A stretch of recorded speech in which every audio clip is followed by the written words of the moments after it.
La semilla cayó en tierra fértil y dio fruto.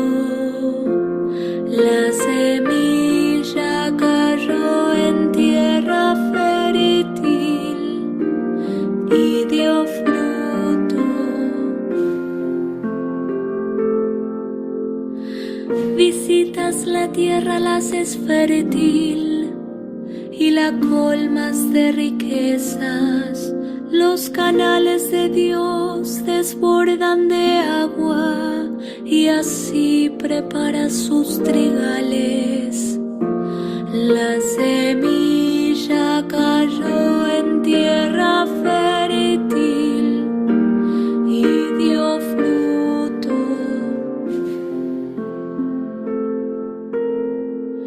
Riegas los surcos de la tierra, emparejas sus terrones, la ablandas con aguaceros y bendices sus brotes. La semilla cayó en tierra fértil y dio fruto.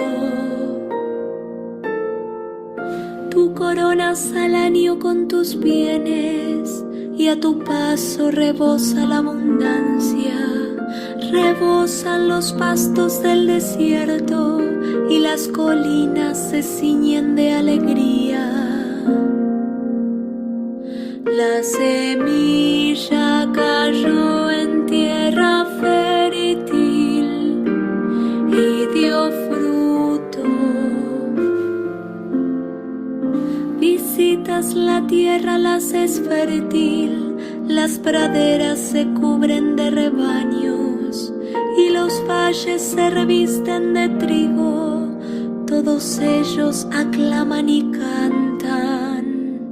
La semilla cayó en tierra fértil y dio fruto.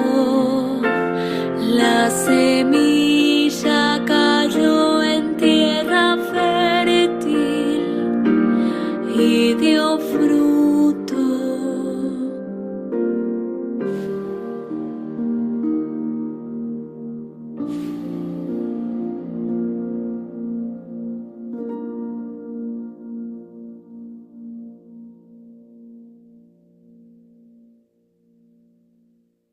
Hola, buenas noches.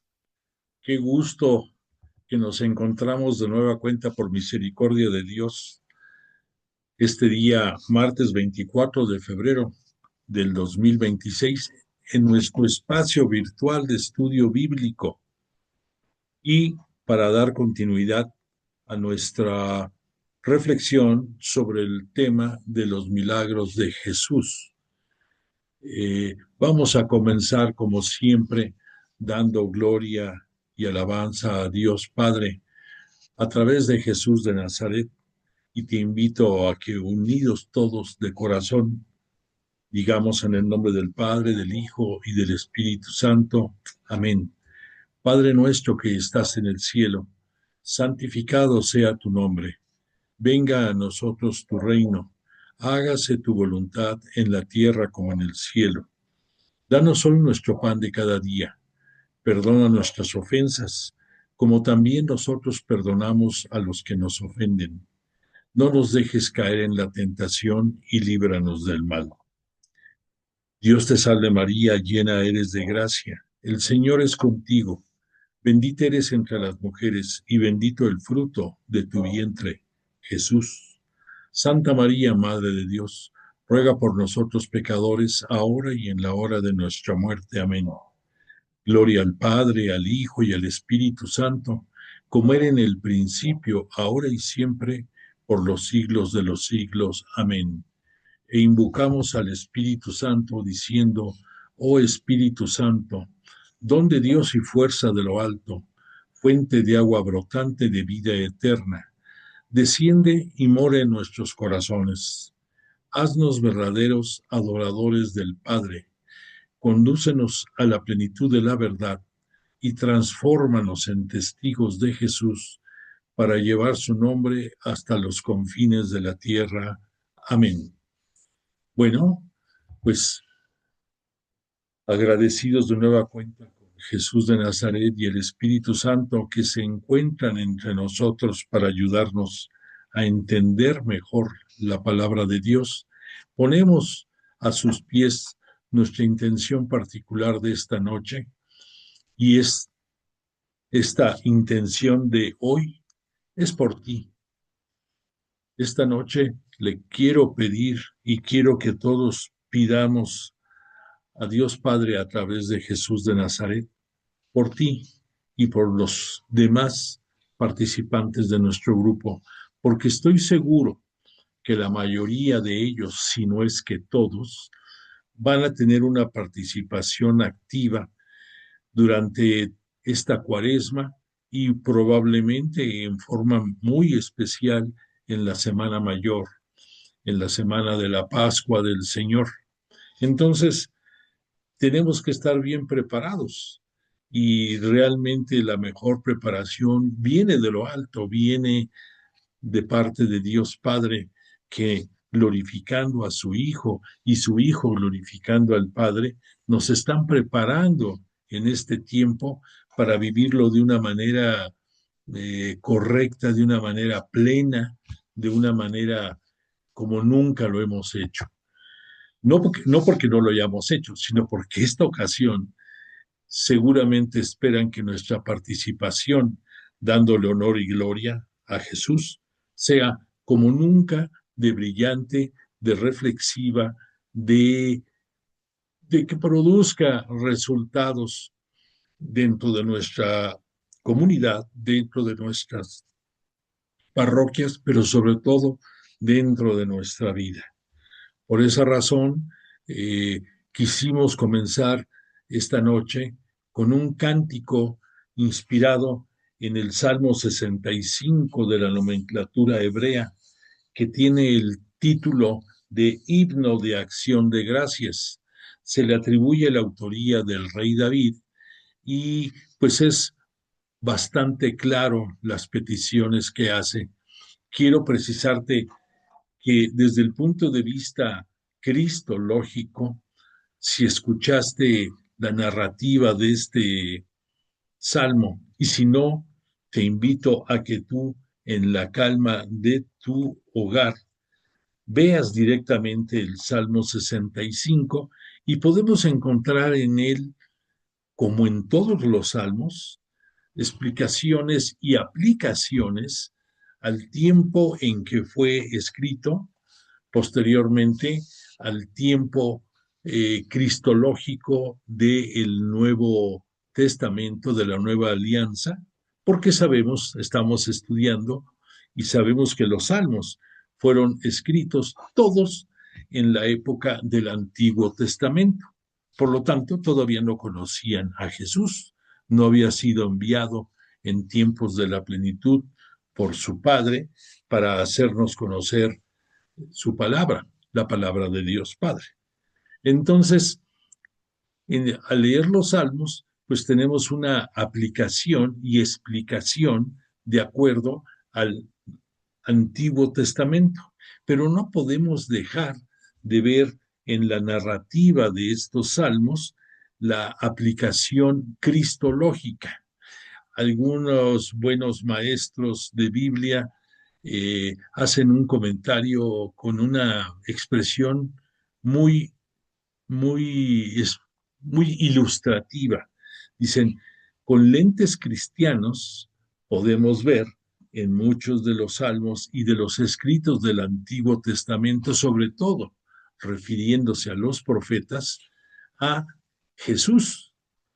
Jesús es nuestro Mesías y Señor, es nuestro Rey de Reyes y Señor del universo. Y entonces, si analizamos, claro que vamos a poder encontrar en la mayoría de los salmos una aplicación a Cristo nuestro Señor, nuestro Maestro.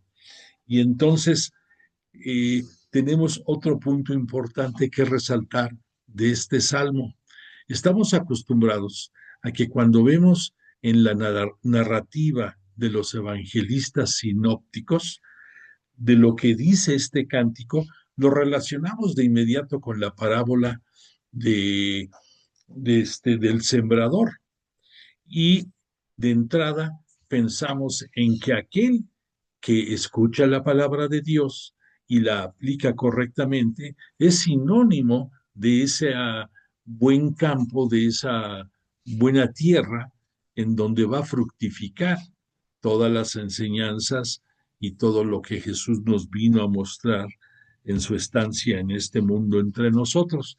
Pero hay algo más, algo muy interesante y lo vamos a poder entender cuando vemos que en la narrativa de este salmo nos habla de los verdes pastos. En cierto momento lo cita. Y al escuchar esto también nos trae a la mente el famoso Salmo 23 del buen pastor, donde el buen pastor apacenta a sus ovejas llevándolos a fuentes de alimento, a fuentes de descanso, a fuentes de seguridad. Entonces, en este salmo vemos una especial dedicatoria, no a los ojos de todos, en que está suplicando a Dios Padre que el que va, el pastor que va a conducir al rebaño, haga lo que debe de hacer. Que si se espera un resultado de que la palabra caiga en tierra fértil, en el primero que tiene que caer esta buena semilla es en el que va a hablar de Dios y sobre todo el que va a estar hablando en esta cuaresma acerca de Jesús, acerca de su pasión y muerte, acerca de la preparación que debemos de tener, de la invitación a la conversión a todos los que nos rodean.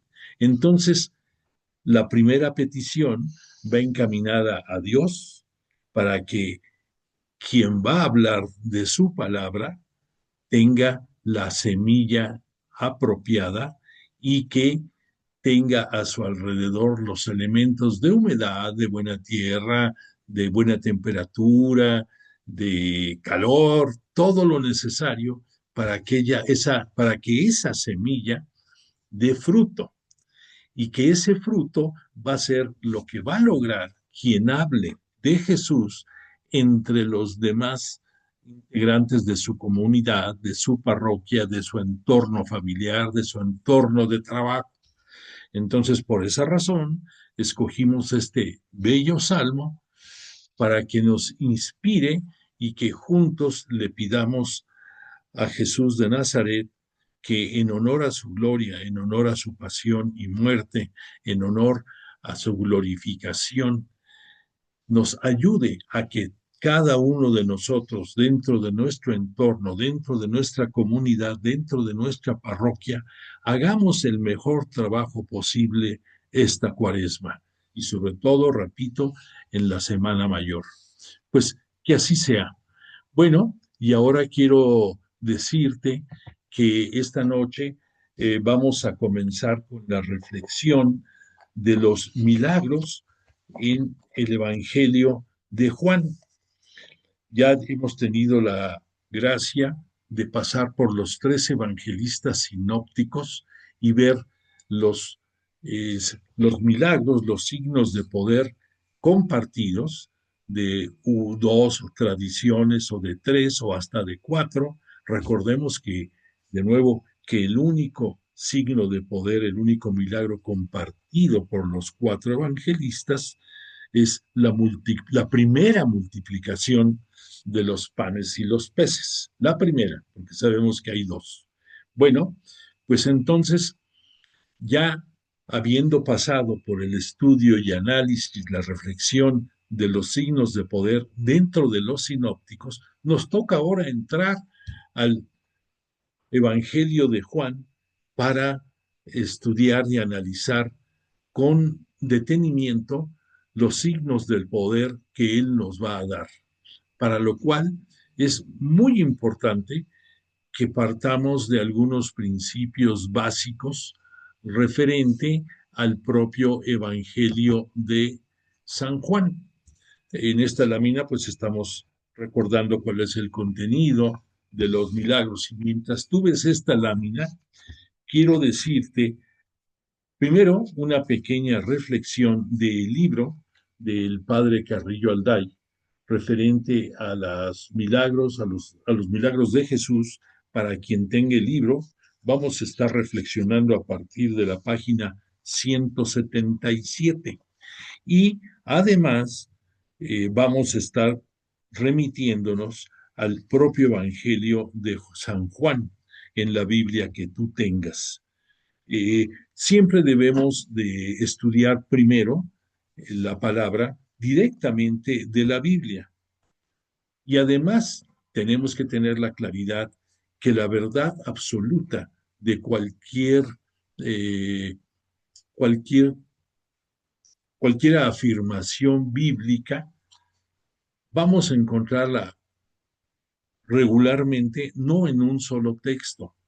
Si tú tienes la fortuna de que en tu Biblia te citen algunos escritos relacionados con lo que estás leyendo, te invito a que los veas cuando tengas oportunidad, porque, repito, la verdad absoluta dentro de la Sagrada Escritura la obtenemos remitiéndonos, a los distintos libros sagrados que hablan del tema. Por lo tanto, al tener diferentes ópticas sobre el mismo punto, enriquecemos el contenido del mismo y comprendemos más ampliamente el tema que estamos viendo. Por lo tanto, vamos a hacer una excepción y vamos a ver qué nos dice en principio el padre Carrillo en su introducción al Evangelio, a los signos de poder bajo el Evangelio, la buena nueva de San Juan. Dice así: el autor del cuarto Evangelio, o sea, Juan, al terminar su obra, o sea, al terminar su Evangelio, ha querido manifestar la finalidad que tuvo su obra. Ha querido manifestar lo que lo guió para escribir su libro. Entonces, en la conclusión del Evangelio de San Juan, encontramos con mayor claridad el objetivo de la propia buena nueva anunciada por San Juan.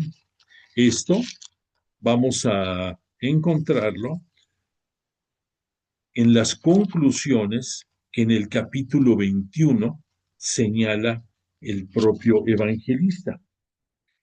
Y esto dice así: es muy importante, lo último que está escrito dentro de esta narrativa del Evangelio del Juan, en el capítulo 21 y específicamente en el versículo 24, nos va a dar la claridad de qué fue lo que pretendió San Juan dentro de su Evangelio. Y dice, conclusión, este es el discípulo que da testimonio de estas cosas y que las ha escrito, y nosotros sabemos que su testimonio es verdadero. Hay además otras muchas cosas que hizo Jesús. Si se pusieran por escrito una por una, pienso que ni todo el mundo bastaría para conocer los libros que se escribirán. Más bien dicho, que se escribieran, perdón, el contenido de los libros que se escribieran. Esa es la conclusión de la buena nueva de Juan. Pero tenemos que tener la claridad de qué es lo que nos dice el padre Carrillo con relación a este libro de los signos. Para empezar, quiero recordarte que en el Evangelio de San Juan está dividido en dos partes que no está marcado explícitamente en la Sagrada Escritura, pero la primera parte va de su capítulo primero al 12, aparte del capítulo 12. Y eso es el libro de los signos. Nosotros ya estudiosos entendemos que signo aglutina diferentes manifestaciones, como puede ser los propios milagros, como puede ser palabras trascendentes, como puede ser curaciones, como puede ser gestos y ademanes, todo eso unido son signos. Y la palabra signo nos indica a nosotros, imagínate, para hablar con palabras sencillas. Si tú llegas a un crucero y ves un semáforo, observas qué color tiene la luz del semáforo, si es roja, amarilla o verde. Y con relación a lo que estás viendo, va a ser tu respuesta. Si es roja, te vas a detener. Si es amarilla, vas a tener cuidado en que si pasas o te detienes. Y si es verde, vas a seguir con confianza. Eso es un signo para que lo entendamos en palabras sencillas. Entonces, aquí, en esos 12 primeros capítulos del Evangelio de Juan, nos va a estar dando signos que nos van a ubicar dentro de la explicación de la palabra de Dios Padre que conocimos a través de Jesús de Nazaret. Y después de la mitad más o menos del capítulo 12 al capítulo 21, San Juan lo designó como el libro de la gloria. ¿Y por qué? Porque en este apartado va a dedicarse a presentarnos los elementos de reflexión teológica, cristológica y la correlación que hay entre ellos para entender la glorificación de Dios Padre que Jesús le da a través del cumplimiento de la voluntad de Dios dentro de su estancia en este mundo y al mismo tiempo, al cumplir la voluntad de Dios Padre le dará gloria a Jesús y lo hará acreedor de llegar a tener la gloria total en los cielos después de su gloriosa resurrección. Entonces, tenemos que tener la claridad de qué es lo que está buscando este Juan. Y entonces el padre Carrillo nos dice, así pues, otros muchos signos hizo Jesús ante sus discípulos, que no están escritos en este libro. Nos repite lo que Juan pone en su capítulo 21. Pero estos han sido escritos para que creáis que Jesús es el Mesías, el Hijo de Dios, y para que creyendo tengáis vida en su nombre. Esto que te acabo de mencionar, lo puedes tú leer dentro de las conclusiones también de este Juan en el capítulo 20. Y es importante porque esto refuerza la idea de cuál es el objetivo del Evangelio de Juan. Te quiero leer lo que dice al final, que es importantísimo.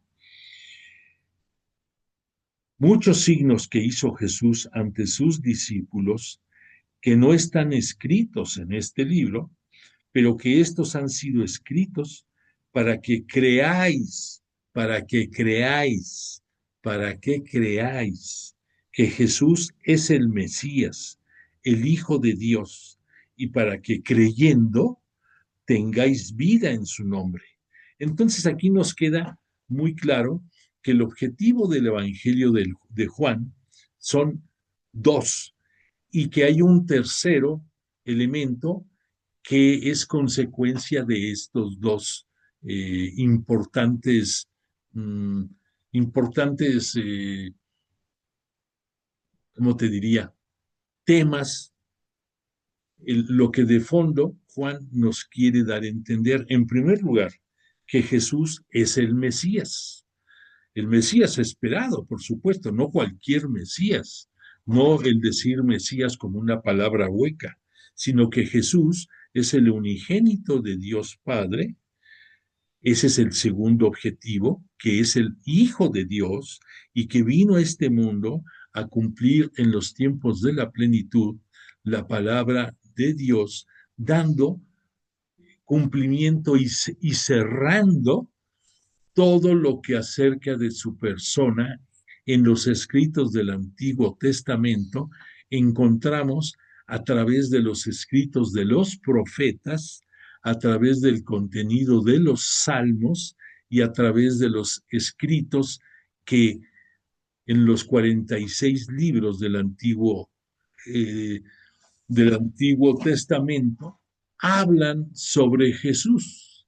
Entonces, nos queda claro, Jesús es el cierre de toda la escritura, de toda la Sagrada Escritura.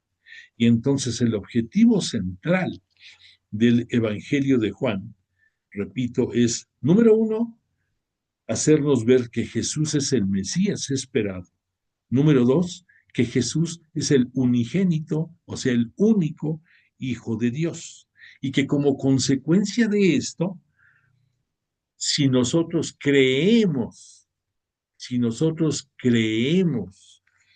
en su palabra, vamos a tener vida en su nombre. El evangelista, ya comentamos lo que significa para él los signos a través de los semáforos que te dije.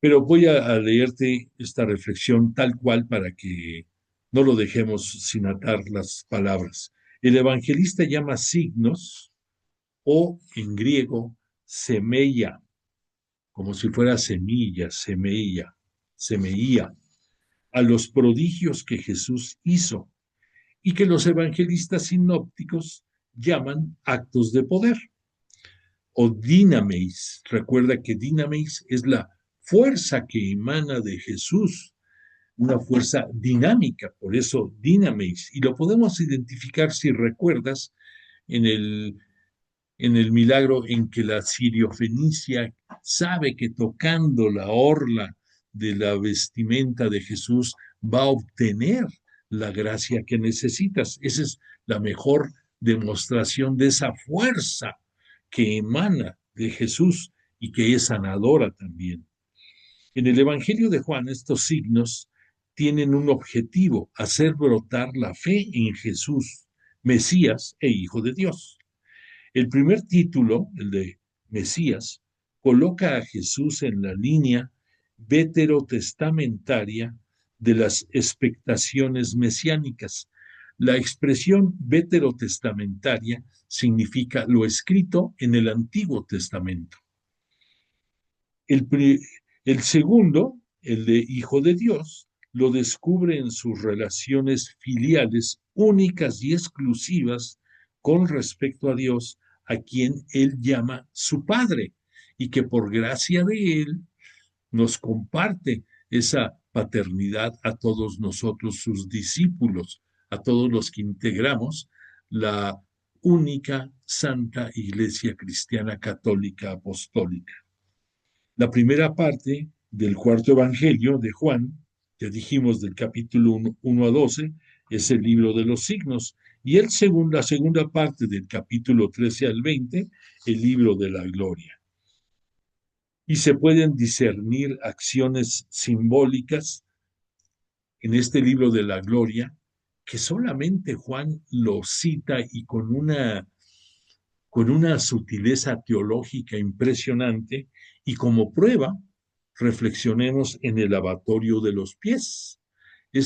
Juan es el único que lo cita dentro de lo que sucedió en la última cena con los aspectos teológicos relevantes. Los demás evangelistas sinópticos, claro que lo citan, pero nadie como Juan se detiene a reflexionar sobre el alcance de este signo del lavatorio de los pies, o el gran signo de la elevación del propio Jesús a la casa del Padre, a su regreso, por la cruz y por su resurrección, como consecuencia de haber entregado su vida en la cruz y como consecuencia, como culminación, con su gloriosa resurrección. Esto que cierra el episodio de su pasión lo hace acreedor a ser glorificado.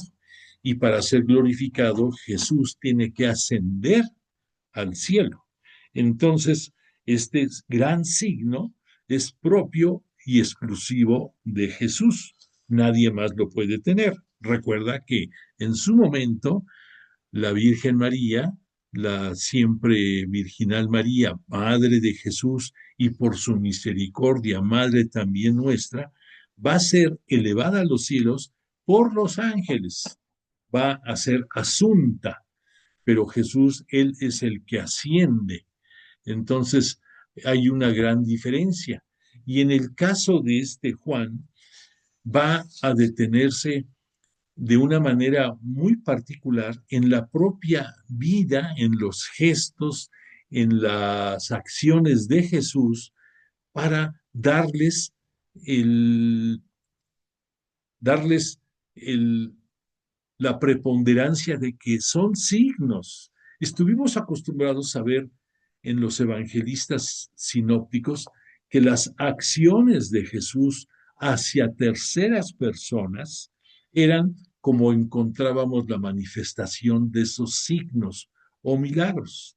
En el caso de Juan, nos va a manejar dentro de sus signos de poder de Jesús, hechos dentro del propio desarrollo del ministerio público de Jesús. Prueba de eso es lo que nos está citando aquí por la elevación de Jesús. Entonces, pues claro que es cierto, la propia vida de Jesús como humano en este mundo fueron signos para todos nosotros y que eso, aunado al conocimiento de la palabra, constituye elementos de fe para nosotros por los cuales nos acercamos y nos sostenemos en Jesús y que todavía con la gracia de su resurrección, pues nos concede la oportunidad de tener vida eterna.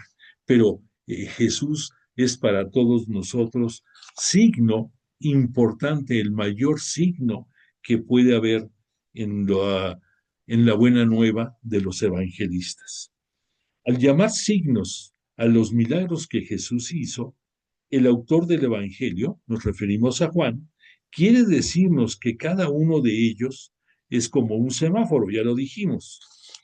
Así también cada milagro del Evangelio en San Juan manifiesta una obra de poder realizada por Jesús, que cualquier lector percibe, pero además, a través de esa obra, hay que descubrir un mensaje. Y ese mensaje es lo que es más importante de cada uno de estos signos. Y Juan es maestro para darnos a conocer estos signos. Por lo tanto, este Juan solamente nos va a presentar en el desarrollo de su buena nueva 7 signos o milagros, que estos signos van a ser, el primero, el agua convertida en vino, que vamos a ver en un momento más. Nos va a hablar de la curación del hijo de un funcionario regio, del paralítico de Betesda, de la multiplicación de los panes, del caminar de Jesús sobre las aguas en el mar, el episodio del ciego de nacimiento que recibe la vista y la resurrección de Lázaro. Algunos de estos signos son compartidos con los otros evangelistas, pero hay aquí 2 exclusivos que solamente Juan los narra. El número 1, el agua convertida en vino, y el número 7, la resurrección de Lázaro. Eso solamente Juan lo cita. Pero en el evangelio perfectamente estructurado de Juan, por algo él había incluido solamente 7 signos, 7, número que nos habla de la plenitud.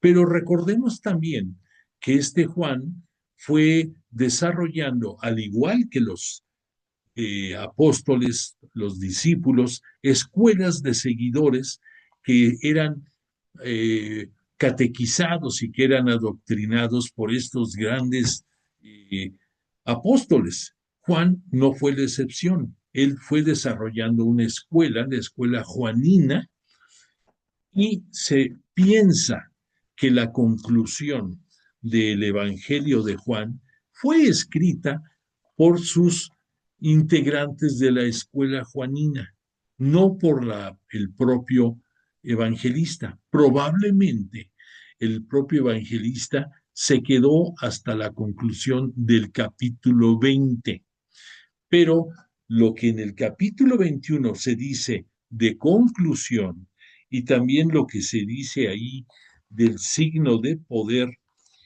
de cuando Jesús se da después de su resurrección, apariciones con sus apóstoles. Hay una aparición de Jesús y una pesca milagrosa que la conocemos bien como el último de los signos de poder en este mundo de parte de Jesús, que su escuela de seguidores lo incluyeron también dentro de los signos de poder del Evangelio de Juan. O sea, tenemos un octavo signo de poder o milagro que corresponden a la aparición de Jesús y la pesca milagrosa en la tercera aparición que tuvo con sus apóstoles después de su gloriosa resurrección.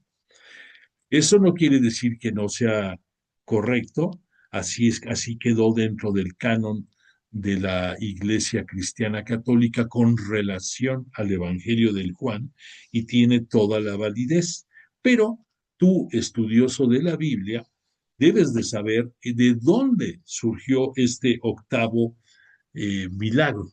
Por esa razón, desde el punto de vista teológico, desde el punto de vista formal, debemos de acostumbrarnos a decir, como nos han enseñado los grandes integrantes del magisterio, que el Evangelio del Juan, el Evangelio, buena nueva del Evangelio de Juan, contiene 7 milagros más uno. No se dice tiene 8 milagros, aunque de hecho los tenga.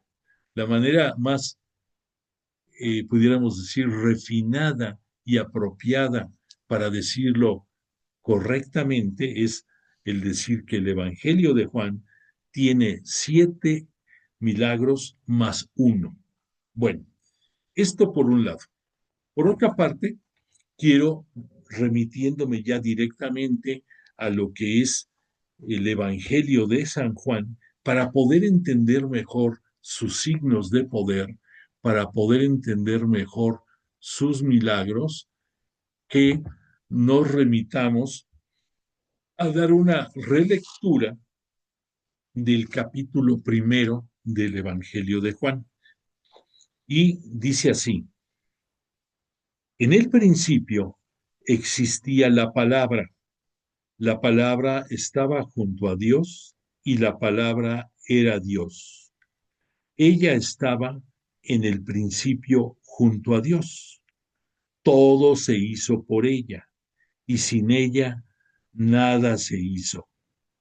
Lo que se hizo en ella era la vida, y la vida era la luz de los hombres, y la luz brilla en las tinieblas, y las tinieblas no la vencieron. Hasta ahí me detengo. Esta es la entrada del Evangelio de San Juan. ¿Qué nos quiere decir aquí San Juan?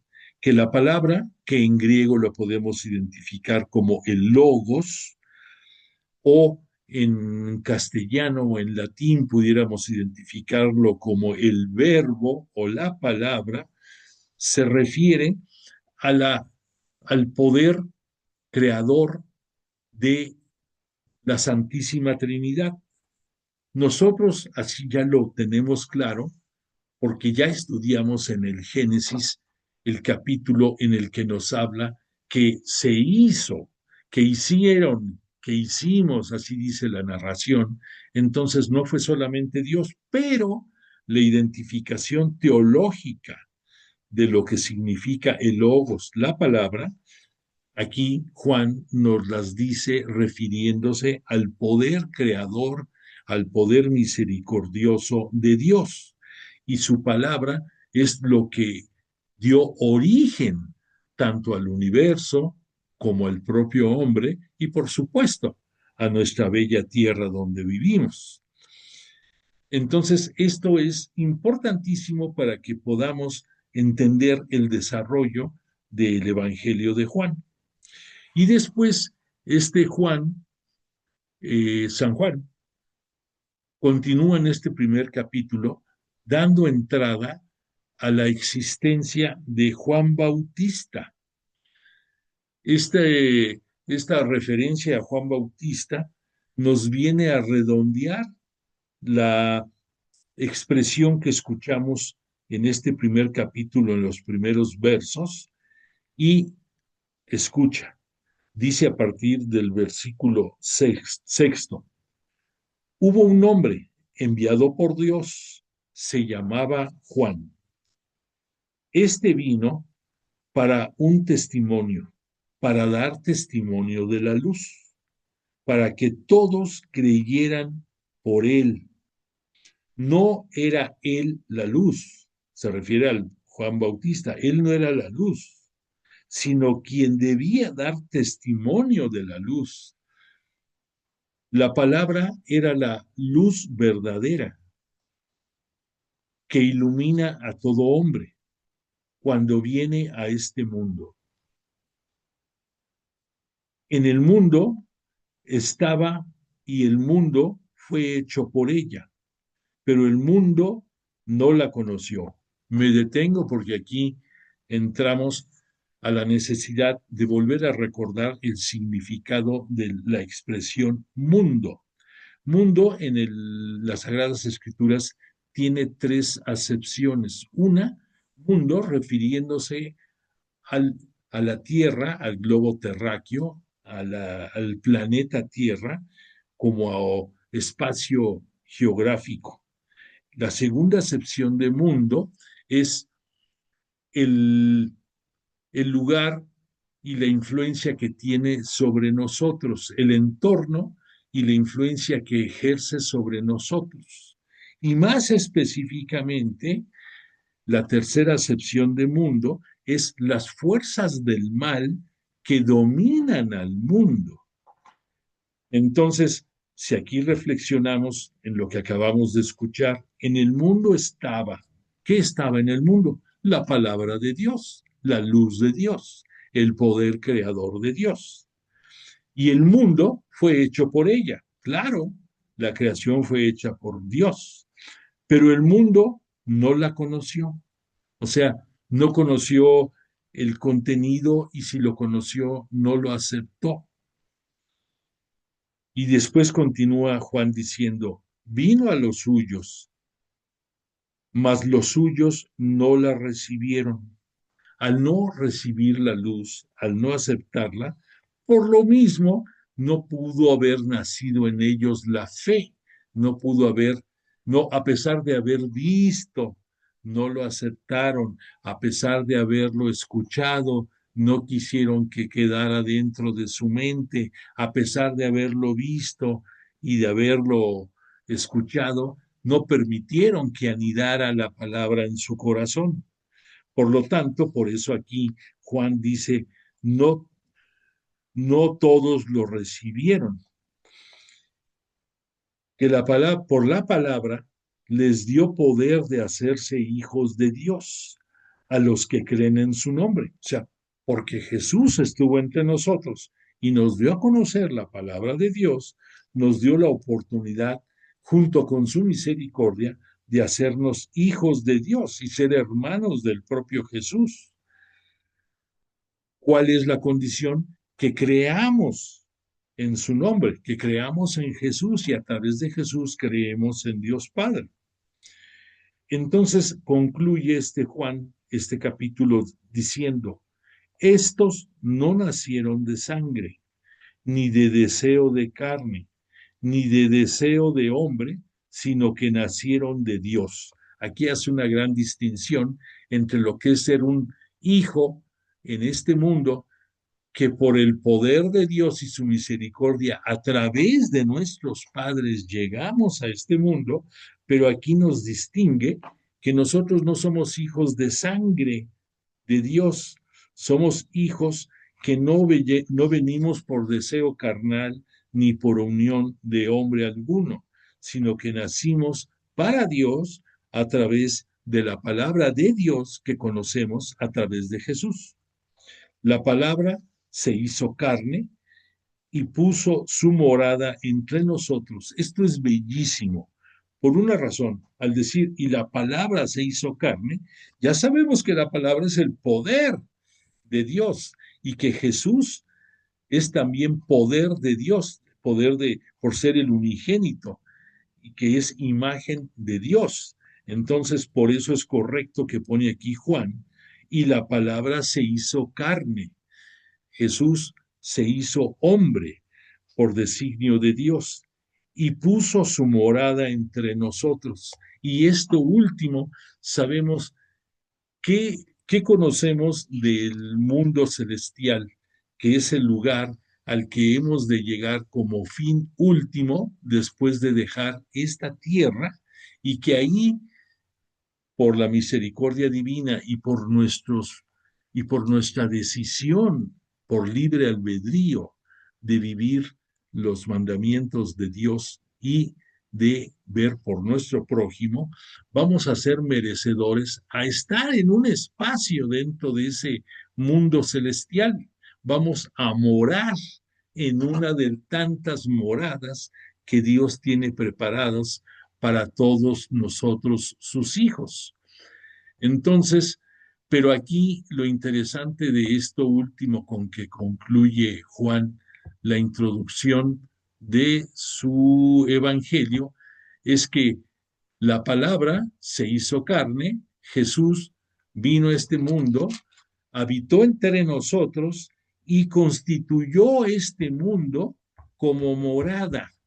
Entonces entendemos claramente el que Jesús fue enviado por su Padre para enseñarnos a vivir el reino de Dios, el reino de los cielos, desde aquí mismo, desde este mundo, cumpliendo su voluntad, adhiriéndonos a su fe, viviendo afianzados a Él.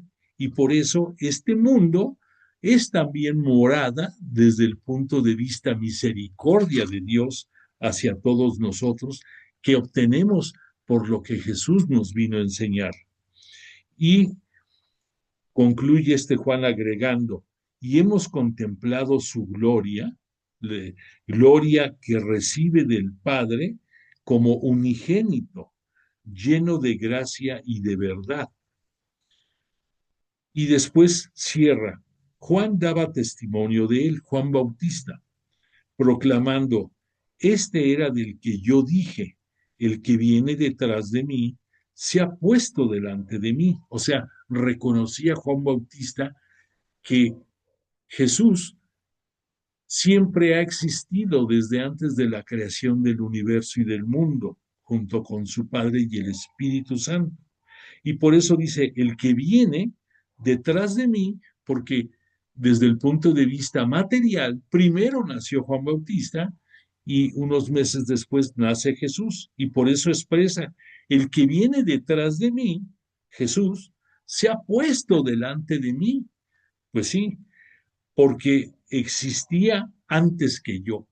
Nos queda aquí claro la existencia de Jesús junto con Dios Padre y el Espíritu Santo desde antes de la creación.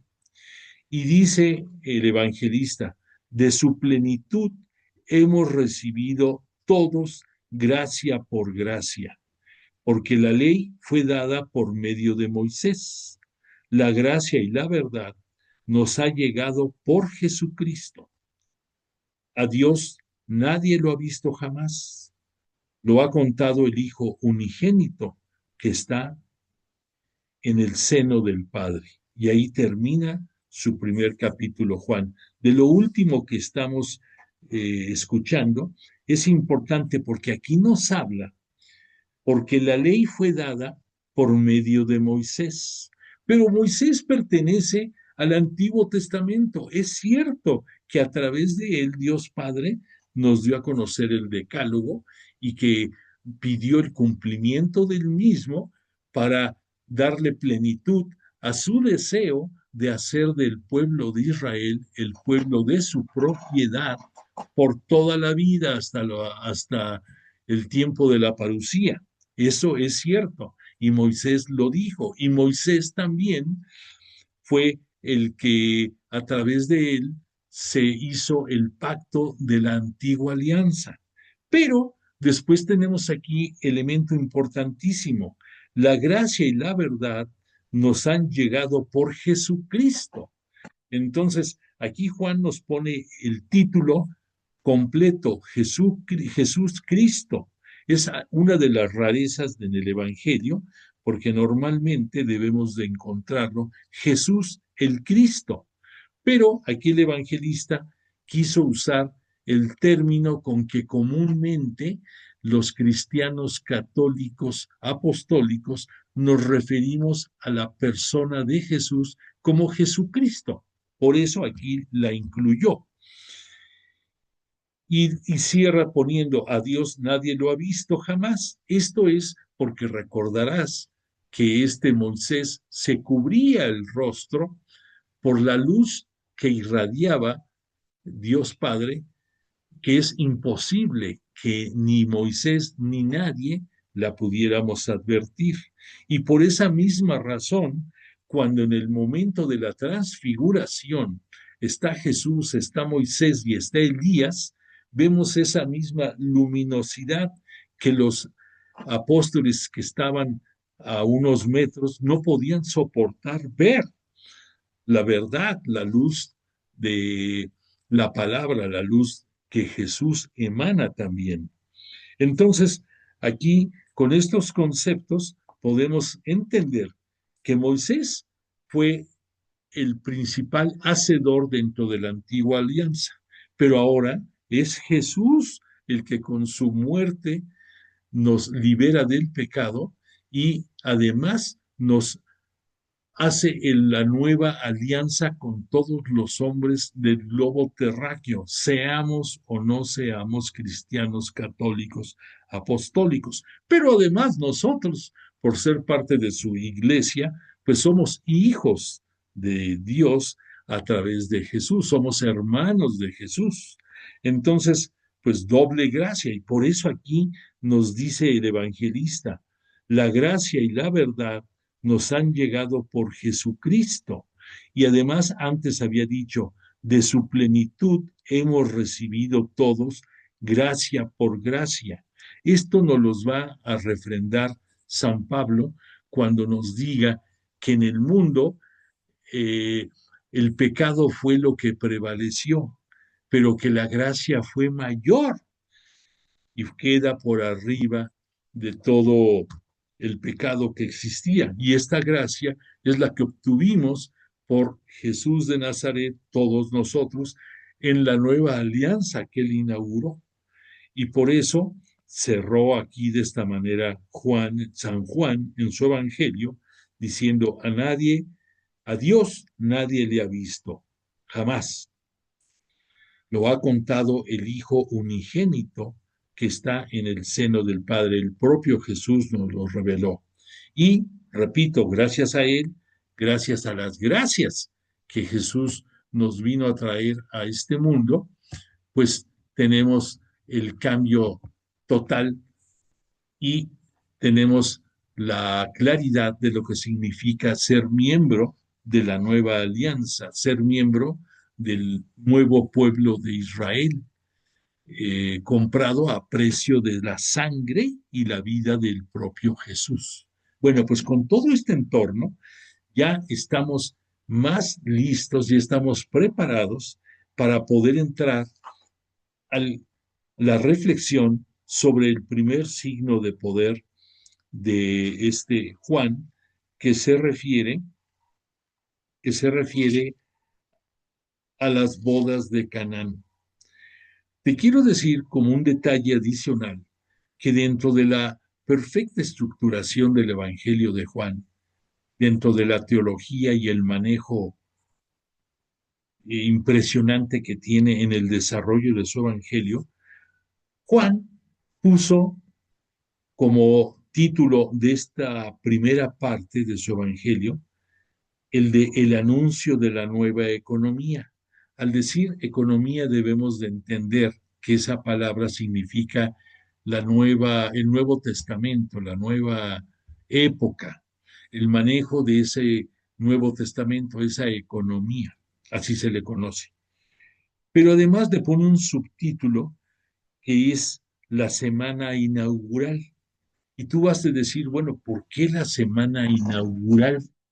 Bueno, pues si te pones a ver con detenimiento, este Juan Evangelista puso los acontecimientos primeros de su evangelio acomodados dentro de una semana.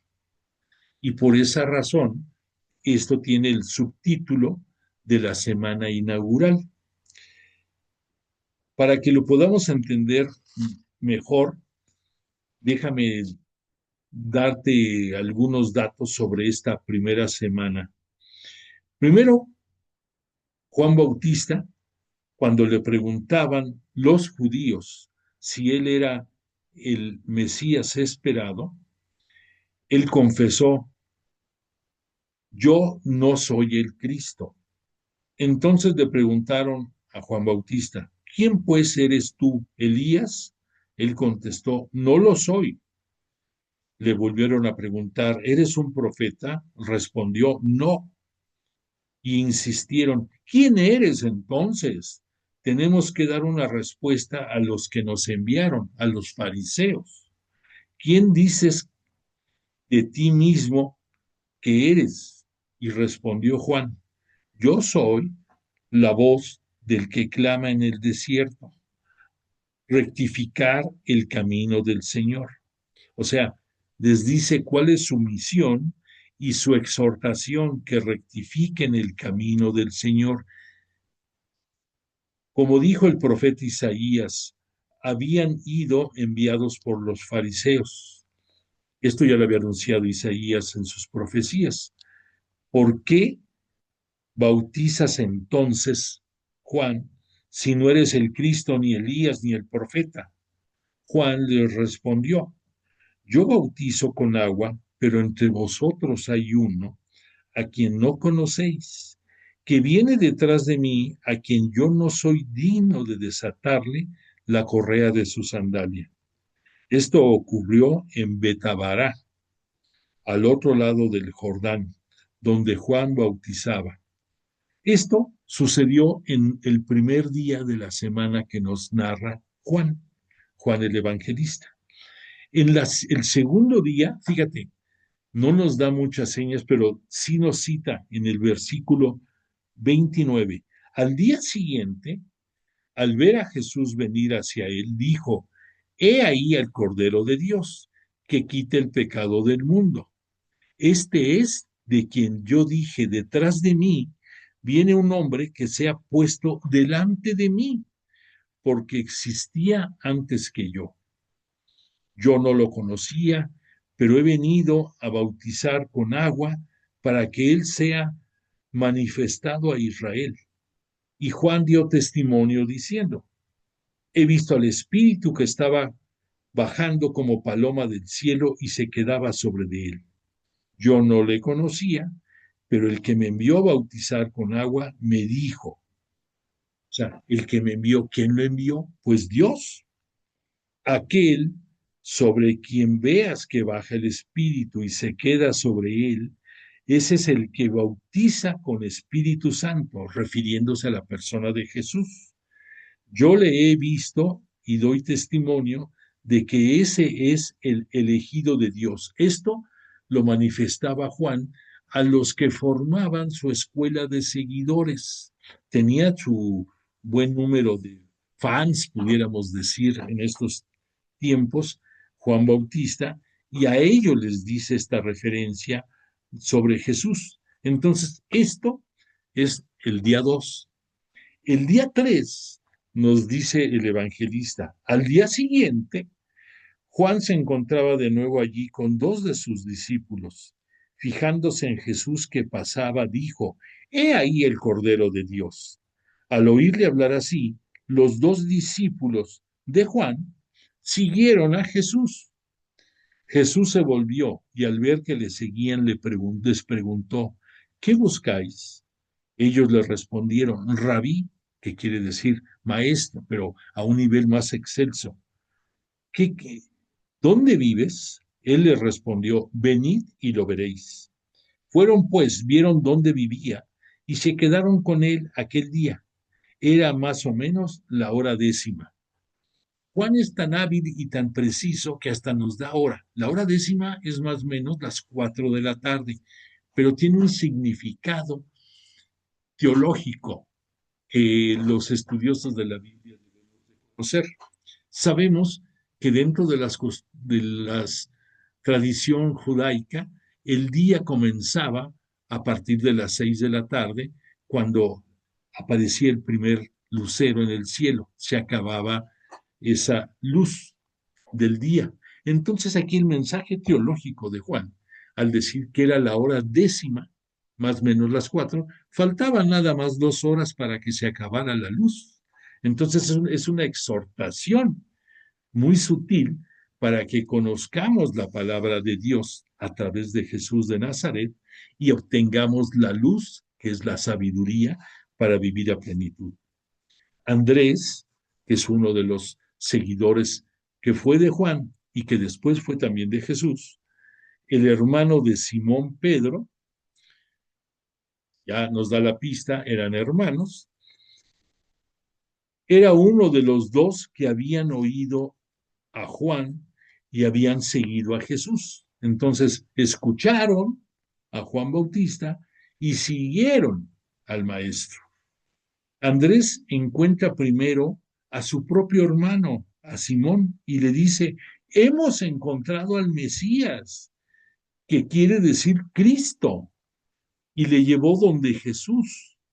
Fijando Jesús su mirada en él, le dijo, tú eres Simón, el hijo de Juan, tú te llamarás Cefas, que quiere decir piedra.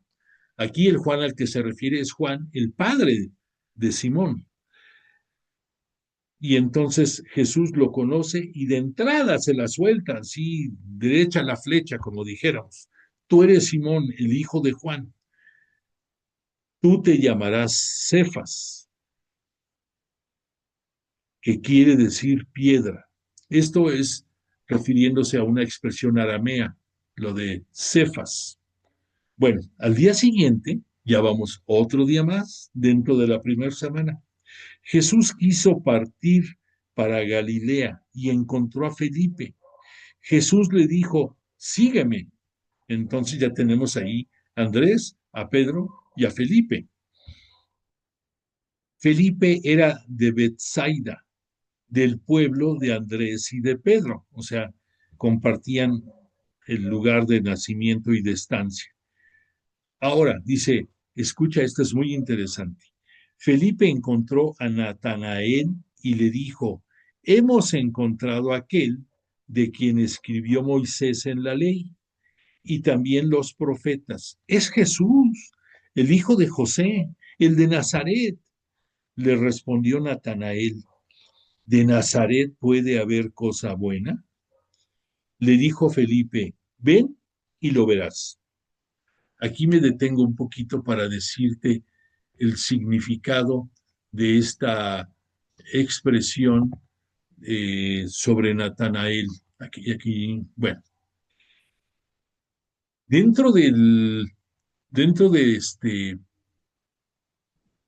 territorio geográfico de Galilea, para empezar, Galilea queda en la parte norte, arriba de Samaria, y Judea, concretamente el reino del sur, y su capital, por supuesto, Jerusalén, quedan hacia el sur. Bueno, esto geográficamente. Ahora, desde el punto de vista de lo que la gente dice, los de Jerusalén, los de Judá, consideraban que la gente de Galilea era gente inferior, era gente no preparada, era gente sin conocimientos, ni tampoco dominaban como los fariseos, como los saduceos, como los escribas, el contenido de los libros de la Torá, de el Pentateuco para nosotros. Los consideraban pues como de ciudadanos de segunda. Por lo tanto, no pensaban que pudiera haber gente sobresaliente en esa área. Bueno, pues dentro de la propia región de Galilea, había muchos ciudades. Déjame ver si tengo por aquí el mapita para que nos podamos guiar un poco. A ver si podemos aquí. Mira, aquí te digo, Galilea está al norte, arriba de Samaria, y aquí está Judea. Ahora, si tú te fijas en lo que es Galilea, hay varias poblaciones. Entre otras está Caná en la parte alta y en la parte baja está Nazaret. Bueno, pues para que nos podamos entender, así como aquí los yucatecos piensan que la gente de Campeche es inferior, allá en aquel lugar los de Judea pensaban que los de Galilea eran, repito, gente más de nivel más bajo. Y dentro de los propios galileos, los de Caná y de muchas partes pensaban que el lugar menos indicado para que hubiera alguien sobresaliente era Nazaret. Consideraban que Nazaret era una población, ahora sí que sin pena ni gloria, y que de ahí no podía salir algo bueno. Por eso, cuando le dice cuando Felipe le dice a Natanael que Jesús es el Mesías, que Jesús es el hijo de José, que es el Moisés que la ley citó y los profetas, que él era quien debía de venir, Natanael, en buen plan, no por querer ironizar, pero de su corazón salió el comentario cuando dijo, de Nazaret puede haber cosa buena. Y Felipe le dice, ven y lo verás. Cuando vio Jesús que se acercaba a Natanael, le dijo a él, dijo, más bien dicho, vio que se acercaba a Natanael y le dijo a los otros futuros discípulos, concretamente a Simón, a Andrés y a Felipe, señalando a Natanael, dijo, ahí tienes a un israelita de verdad, en quien no hay engaño, porque se atrevió Natanael a decir lo que pensaba. Bueno, pues entonces quiero decirte que solamente en el Evangelio de Juan se cita al apóstol Bartolomé con su nombre de Natanael. Te quiero decir que de acuerdo a la procedencia, Natanael tiene un origen, el nombre griego. Y si tú te fijas, al final tiene su nombre, Natanael, una E y una L. Vas a poder entender mejor el significado de Natanael. El significado de Natanael es Dios ha dado, y por eso el término EL. En el caso de todos los demás evangelistas, se refieren a él bajo el nombre de Bartolomé. Y es correcto, pero Bartolomé es el nombre hebreo del mismo discípulo, del mismo apóstol que es Natanael. Para que, pero repito, solamente en el Evangelio de Juan encontramos el nombre de Natanael. Y ya te dije cuál es el significado de su nombre y podemos entender el porqué también de su misión. Bartolomé o Natanael, como lo quieras ver, fue un apóstol que se distinguió por por hablar derecho, por no ocultar sus sentimientos, por ser transparente en su forma de pensar y de expresarse.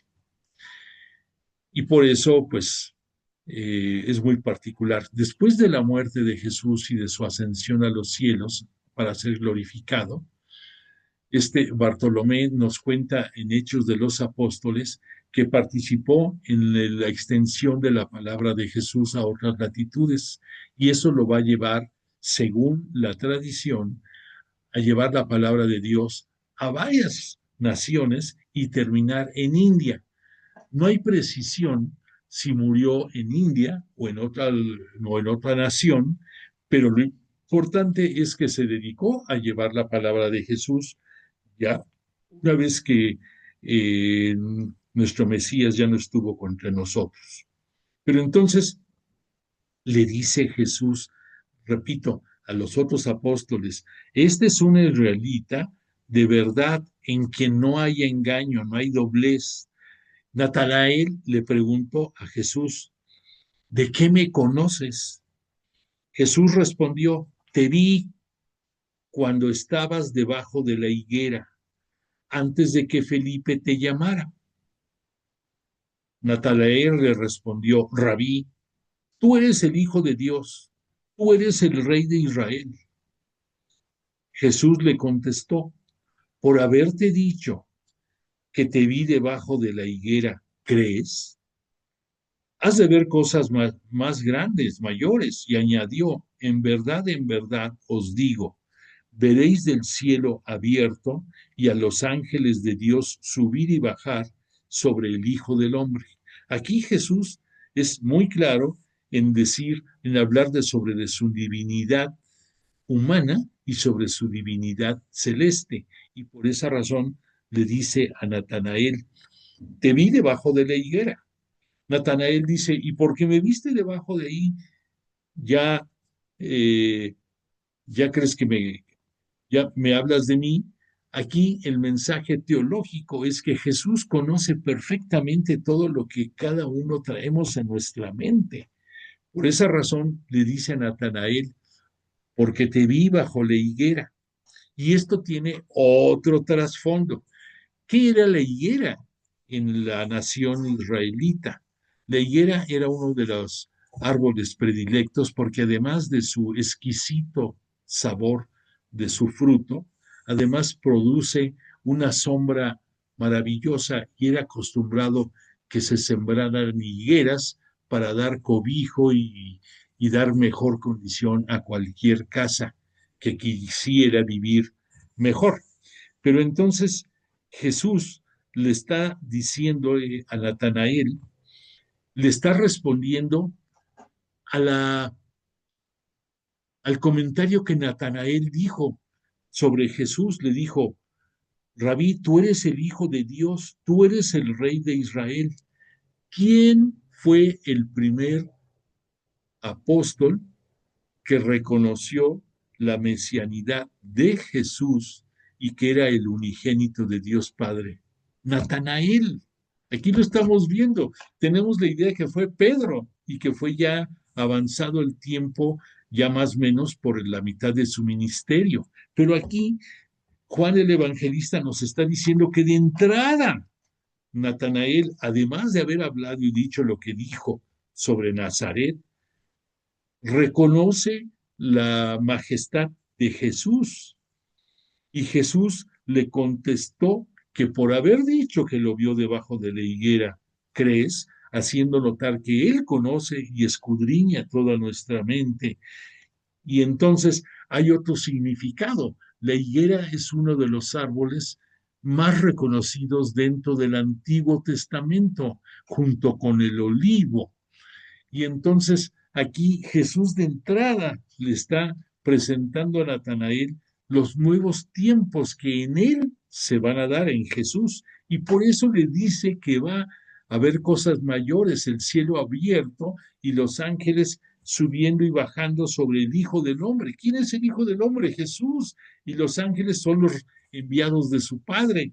Y los vamos a ver de entrada cuando después de ser bautizado, Jesús se retira al desierto, ahí hace ayuno, ahí Dios Padre permite que sea tentado por el demonio como una prueba para nosotros humanos de que se puede vencer cualquier tentación. Ahí Jesús estaba actuando como un humano, no como un Dios, sino como humano, invitándonos a seguirlo y a no caer en la tentación.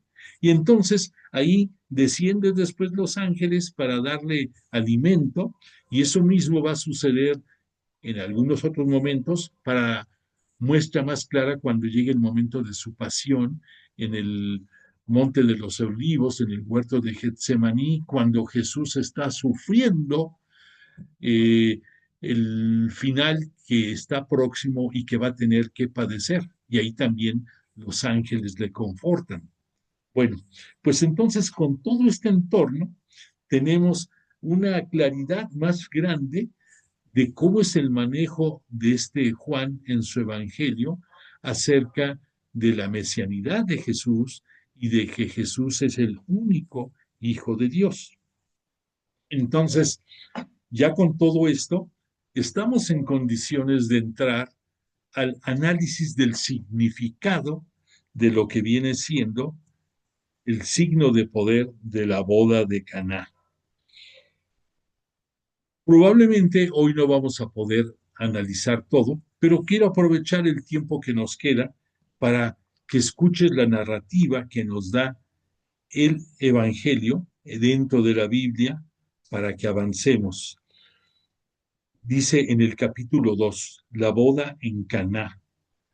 3 días después, a aguas, has ido sumando los días que hemos mencionado de esta primera semana, a esto le vas a agregar 3 días. Y dice, 3 días después se celebraba una boda en Caná de Galilea y estaba allí la madre de Jesús. Fueron invitados también a la boda Jesús y sus discípulos. Aquí me quiero detener. Esos 3 días después, además, desde el punto de vista material, nos va a hablar de que estos 3 días fueron posteriores al encuentro de Natanael con Jesús. 3 días después de que se dio este encuentro, está el episodio de la boda de Caná. Por otra parte, dentro del punto de vista teológico, lo que Juan nos quiere dar a conocer son dos elementos. El primero, que 3 es el número de la perfección. Entonces, nos quiere presentar el signo de poder de las bodas de Caná como la perfección dentro de los signos de Jesús. Punto número 1. Por otra parte, también vamos a ver que el mensaje dentro de las bodas de Caná es que se va a anticipar por petición de su madre Jesús a presentarnos que Él es el pan de vida que nos va a alimentar por siempre y que esto va a ser posible gracias a su muerte en cruz, en que nos va a liberar del pecado, y posteriormente a su gloriosa resurrección. ¿Cuándo va a suceder esa gloriosa resurrección de Jesús? 3 días después de su muerte. Entonces aquí el evangelista nos presenta 3 diferentes conceptos en una sola expresión. 3 días después, repito, materialmente, después del encuentro de Natanael con Jesús. 3 días después, como perfección dentro de la prefiguración de Jesús, pan de vida. Y 3 días después de su gloriosa resurrección, que por eso nos va a abrir los cielos de par en par para vivir a plenitud. Bueno, entonces dice, fueron invitados y Jesús, dijimos, fue invitado también Jesús y sus discípulos. Al quedarse sin vino, por saberse acabado el de la boda, María le dice a Jesús, no tienen vino. Jesús le respondió, ¿qué tengo yo contigo, mujer? Todavía no ha llegado mi hora. Pero su madre dijo a los sirvientes, haced lo que él os diga. Aquí me vuelvo a detener. Híjoles, es que es importantísimo este primer signo de poder. Cualquiera pensaría que la forma en que se dirige Jesús a su madre al decirle, ¿qué tengo yo contigo, mujer? Sería una falta de respeto, pero no lo es. Por un lado, tenemos que Jesús, por su misericordia, aquí se va a manifestar con esta expresión a través de la forma en que se dirige a su madre. Y lo mismo va a suceder bajo la cruz, cuando estando María Santísima junto con Juan, Jesús en su misericordia le dice, mujer, he ahí a tu hijo, hijo, he ahí a tu madre. Ahí ya queda preciso cuál es la misión misericordiosa, la gracia que Dios nos concede con relación a su madre. Bueno, pues aquí lo que significa la expresión mujer es que este Jesús y María van a ser el nuevo Adán y la nueva Eva. Y si nos remontamos al libro del Génesis, cuando es la creación del hombre, ¿qué nos habla y nos dice el Génesis? Que Dios creó al hombre y a la mujer.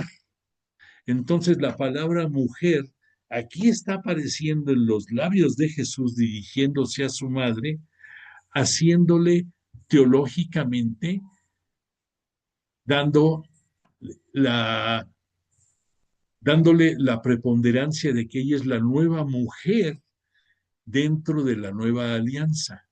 Y este Jesús, el Hijo de Hombre, el unigénito de Dios, es el nuevo Adán. Cuando aquí nos citaron un poco antes en la narrativa de Juan Bautista a Moisés, Moisés fue quien llevó la antigua alianza y quien llevó a plenitud la antigua alianza. Pero ahora es Jesús el que con su muerte y resurrección va por un lado a vencer al pecado y por otra parte nos va a dar la oportunidad de vida eterna, algo que la antigua alianza no podía ofrecer. Entonces aquí nos queda claro para nosotros que es Jesús de verdad el nuevo Adán, que por él vamos a ser redimidos y vamos a obtener gracia tras gracia. Y por otra parte, que María Santísima, la Virginal María, va a ser la nueva Eva y que Jesús está diciéndole a ella por eso la expresión mujer. Bueno, entonces aquí le, le dijo Jesús, todavía no ha llegado a mi hora. ¿A qué se está refiriendo Jesús? ¿Cuál es la hora de Jesús? La hora de su muerte en cruz, que aquí lo vemos reflejado. Hasta ese momento es la hora en que Dios lo envió para dar plenitud a su voluntad y es en ese momento cuando Jesús cabalmente le va a dar cumplimiento a todo lo escrito sobre su persona, sobre su mesianidad, sobre ser el unigénito de Dios y con la entrega de su cuerpo y de su vida en la cruz nos está redimiendo del pecado y está cumpliendo la voluntad de Dios. Y por esa razón es a lo que se refiere Jesús al decirle a su madre, mujer, todavía no ha llegado mi hora. Se refiere a eso. Bueno, no puedo acabar de leer la narrativa del capítulo 2 de este primer signo de poder de Jesús en las bodas de Caná. Sin embargo, creo que hemos avanzado mucho en entender el contenido increíble que nos está presentando Juan. Solamente él puede lograr el darnos estas enseñanzas tan profundas. Por lo tanto, disculpa que no avanzamos más, pero creo que vamos a buen paso para entender la gloria de Dios Padre y la gloria de Jesús de Nazaret, nuestro Mesías y Señor, y por su misericordia y gracia, hermano nuestro. Bueno, pues le agradecemos a Él y al Espíritu Santo que hayan estado entre nosotros esta noche. Necesitamos mucho de su presencia. Y a ti yo te agradezco el tiempo que me dedicaste. Deseo para ti una semana espléndida. Da por favor constancia de tu presencia y te pongo la canción de cierre y si Dios lo permite nos veremos aquí el martes próximo en esta apasionante reflexión sobre el signo de poder de las bodas de Caná. Que descanses.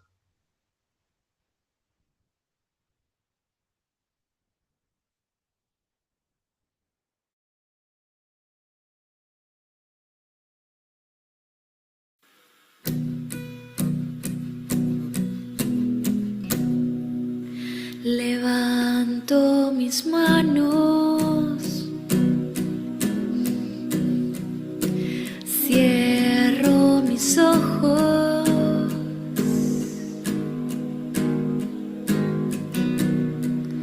para proclamar tu nombre, Dios de poder.